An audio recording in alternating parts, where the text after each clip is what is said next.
Alright, Landon Daniels, and this is my informative speech.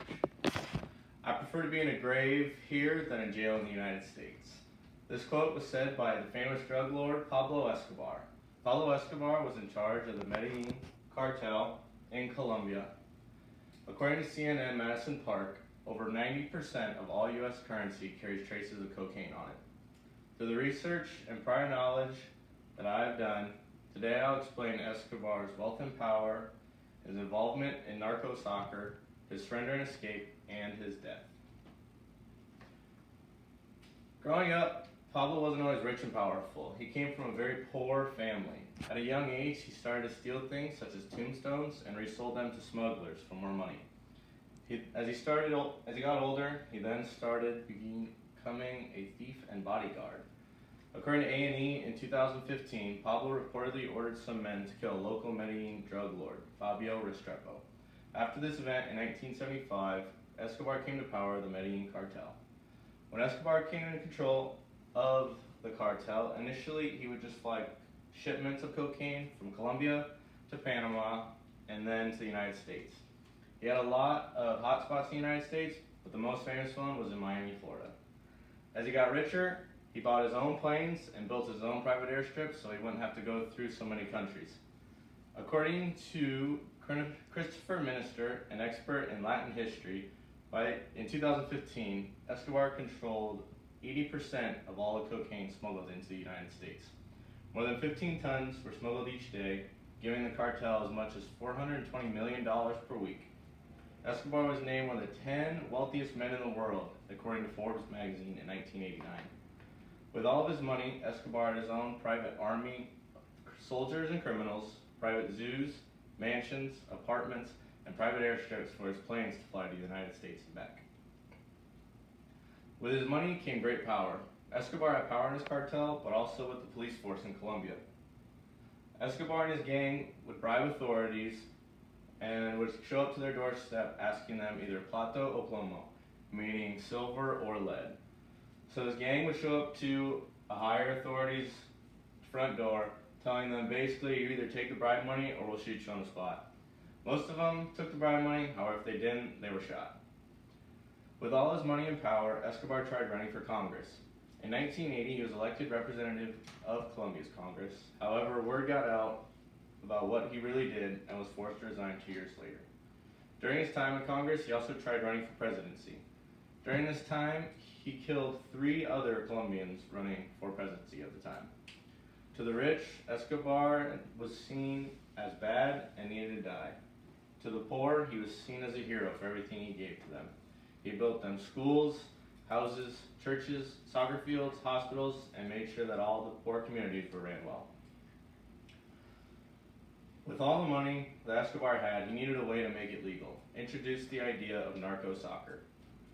Narco soccer refers to a time in Colombian history when drug lords would buy local teams, the most famous of them all being Pablo Escobar. He bought 2 teams, the more famous one being Atlético Nacional. He needed a way to make his drug money legal. He also wanted his figure to look positive. With his passion for soccer and his millions of dollars, it was a perfect way to launder cartel money. With all the money Escobar had from selling cocaine, he could buy and keep the best local players. For the first time in Colombian history, they qualified a team, Nacional, to the South American Championship game. Nacional won this game, making it their first ever championship. When cartel teams played against each other, there were often high bets placed on the game. When a game between Nacional, backed by Pablo Escobar, and a team backed by the Cali cartel bribed the ref. Escobar heard about this, and after the game, had his men find the ref. Gunshots were heard in the parking lot, and the police arrived to see the ref shot dead. Narco soccer died with the death of Pablo Escobar. Many people say that the death of Pablo Escobar and Andres Escobar ended the glory years of Colombian soccer. As Pablo got richer and more powerful, the United States put more pressure on the Colombian government to put an end to his reign. The Colombian government and Pablo's lawyers came up with an agreement. He could turn himself in, serve a 5-year sentence, and he would not be extradited to the United States. He would also be able to build his own prison. In 1991, Escobar surrendered to the Colombian government and was sent to the prison La Catedral that he built for himself.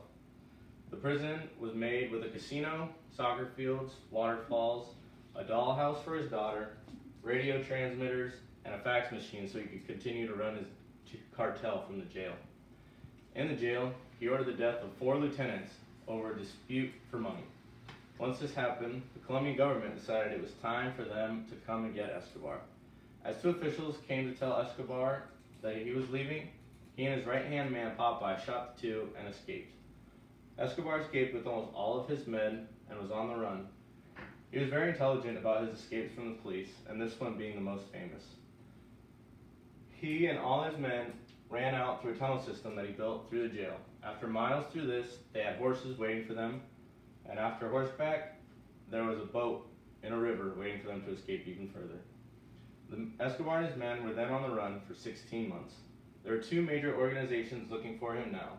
Los Pepes, meaning people executed by Pablo Escobar, and these were all Escobar's enemies, and the Search Block, which consisted of U.S. and Colombian task force. Now that Escobar is on the run, his cartel power started to decrease. According to ESPN's 30 for 30, the 2 Escobars, in 2014, Pablo sent a letter to his sister saying how exhausted he was and he didn't know how much longer he could run from the police. His sister said it didn't seem like her brother and she was very worried for his life.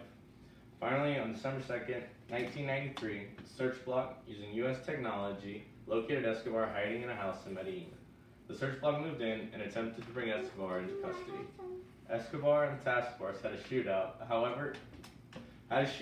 and was shot trying to escape on the roof. Escobar is still remembered today as a benefactor for everything he gave them. Today I have told you about one of the most famous drug lords of all time, Pablo Escobar. I told you about his wealth and power, his involvement in narco soccer, his surrender and escape, and his death. Next time you take out your money, think about where it's been. There's probably a high chance that there are traces of cocaine on it. Without even knowing it, your dollar bill could be linked to one of the most famous drug lords of all time, Pablo Escobar.